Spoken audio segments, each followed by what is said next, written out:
चमोली की ठंडे ठंडे पहाड़ियों पर काशी नाम का एक आदमी चाय बेचा करता था। पहाड़ी इलाका होने के कारण वहां बारिश होती रहती थी और ठंड भी बहुत होती थी। काशी की दुकान पर एक ग्राहक आता है और कहता है कि मेरे लिए और मेरी पत्नी के लिए एक एक गर्म चाय बना दीजिए, चाय बढ़िया होनी चाहिए। तब काशी कहता, साहब एक बार मेरी चाय पियोगे तो बार बार मांगोगे। यहाँ जो भी घूमने आता वो बिना चाय पिए नहीं जाता, क्योंकि यहाँ ठंड बहुत है और एक मेरी ही चाय है जो लोगों का ठंड भगाती है। बारिश अब रुक चुकी थी। काशी की छोटी सी दुकान में सब चाय पी रहे होते और उसकी चाय की बहुत तारीफ भी कर रहे होते। ऐसे ही पूरा दिन बीत जाता है और काशी की दुकान बंद करने का समय भी हो जाता है। काशी अपना दुकान बंद करके घर जा ही रहा होता, तभी उसका पैर फिसल जाता है और वो पहाड़ के किनारे जाकर गिरता है।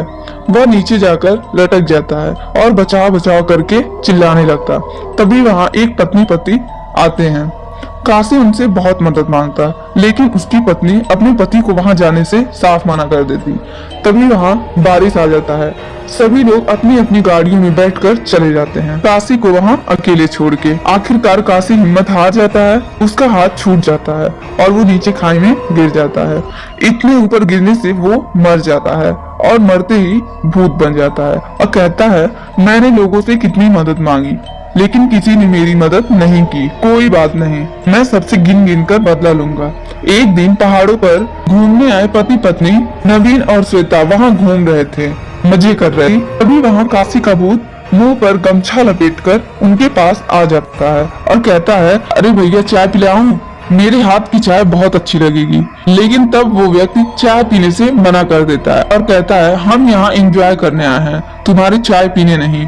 तब भूत उसकी पत्नी से चाय पीने को कहता है। पत्नी के कहने पर पति चाय पीने को तैयार हो जाता है और तब भूत उसे चाय दे देता है। दोनों चाय पीकर बहुत तारीफ करते और उसे पैसे देकर आगे बढ़ते हैं। कुछ दूर आगे बढ़ते ही दोनों को कुछ हो जाता है। दोनों सड़क से हटकर खाई के किनारे पहुंच जाते हैं। देखने वाले उन दोनों को बहुत आवाज लगाते हैं और आपस में कहते हैं, क्या बात है, ये पीछे मुड़कर देख क्यों नहीं? सभी भागकर दोनों को पकड़ते। उतने में नवीन और श्वेता खाई में कूद जाते हैं। वहाँ सभी खड़े ये देख हैरान थे कि आखिर कोई कैसे अपने आप खाई में गिर सकता है। भूत ये सब देखकर जोर जोर से हंसने लगता और कहता, मैं ऐसे ही यहाँ आने वाले हर एक इंसान को अपनी चाय पिलाकर मार दूं। आसपास के सभी दुकान वाले आपस में ये बात कर रहे थे। सभी को अब अपने काम की चिंता थी। वहाँ काशी की माँ हेमा उसके घर ना लौटने से बहुत परेशान थी। वो उसे हर जगह ढूंढती फिरती है और तभी एक व्यक्ति से पूछती है कि क्या तुम मेरे बेटे को देखे हो? वो चाय बेचता है, 2 दिन से घर नहीं आया, बहुत परेशान हूँ। हेमा काशी को सभी से पूछ रही थी। वो पूछते पूछते काफी दूर निकल जाती है। वहीं जहाँ काशी लोगों को चाय पिलाया करता था, वो वहाँ पहुंचकर काशी का नाम लेकर पुकारने लगती है और कहती है, देख तेरी माँ तुझे ढूंढते कहाँ आ गई। हेमा को काशी कहीं नहीं मिलता। मिलता भी कैसे, वो तो मर चुका था।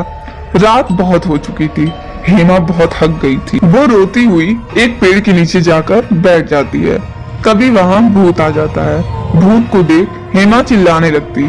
तभी भूत कहता, चुप हो जाओ माँ, नहीं तो कोई आ जाएगा। तब हेमा कहती, तुमने मुझे माँ क्यों कहा? तब भूत कहता, माँ मैं हूँ तुम्हारा बेटा। तब हेमा कहती, मेरा बेटा? मेरा बेटा भूत नहीं है और तुम भूत हो। मेरा बेटा कहाँ है? कहीं तुमने मेरे बेटे को कुछ किया तो नहीं? बताता क्यों नहीं? तब भूत रोते हुए कहता, मैं उस पहाड़ों से नीचे लटक रहा था, लेकिन मेरी मदद किसी ने नहीं की। मैंने कितनी गुहार लगाई पर किसी की हिम्मत नहीं हुई मुझे बचाने की। अगर वो सब मुझे बचा लिए होते तो आज मैं जिंदा होता माँ। तभी हेमा रोते हुए अपने बच्चे को पहचान जाती और कहती है, काशी तू अपनी माँ को अकेला छोड़ गया, अब मैं तेरे बगैर कैसे रहूंगी? तब भूत कहता, मत रो माँ, मैं भूत बना हूँ लोगों से बदला लेने के लिए। मैं अपनी चाय पिलाकर लोगों को मार रहा हूँ। यहाँ जो भी आता मैं उसे चाय पिलाकर खाई में गिरा देता हूँ। तब उसकी माँ कहती, बेटा ये सब गलत है, तू तो नहीं रहा पर तू दूसरों को मत मार, रहने दे, छोड़ ये सब। मेरे लिए तो तू अभी भी मेरा बेटा ही है। तेरे भूत होने से मुझे कुछ लेना देना नहीं। बस तू मेरे साथ घर चल, मैं किसी को कुछ पता ही नहीं चलने दूंगी। तभी भूत गुस्से में कहता, अगर तू मेरी माँ होती तो मेरा साथ दे, ना कि मना करती। माँ, तुम्हें तो पता ही है कि मैं कितना जिद्दी हूँ। एक बार जो ठान ली सो ठान ली, उसे पूरा किए बगैर नहीं छोड़ता। अब तुम घर जाओ और मुझे भूल जाओ। दोनों को बातें करते करते सुबह हो जाती है। तब भूत कहता, माँ सुबह हो गई है, तुम अब घर जाओ और मुझे मेरा काम करने दो। भूत इतना कहकर मुंह पर गमछा लपेटकर लोगों को सुबह की चाय पिलाने चल देता है।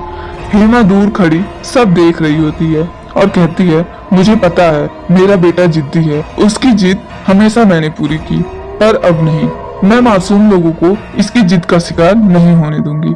मुझे अपने बेटे के शव को जलाना होगा और उसके लिए मुझे उस खाई में उतरना पड़ेगा। हेमा हिम्मत बनाकर पहाड़ों में बने संघर रास्ते से होती हुई कुछ ही घंटों में नीचे खाई में उतर जाती है। आग लगते ही भूत को एहसास हो जाता है और वो अपने चेहरे से गमछा हटाकर खाई में झांक कर देखता है और कहता है, तुमने ये सही नहीं किया माँ, मुझे बचा लो माँ, मुझे मत जलाओ। बस भूत जलते ही गायब हो गया और हेमा वापस अपने घर। वहाँ हर एक इंसान को पता चल गया था कि काशी ही भूत था और वही भूत बनकर सभी लोगों को मार रहा था।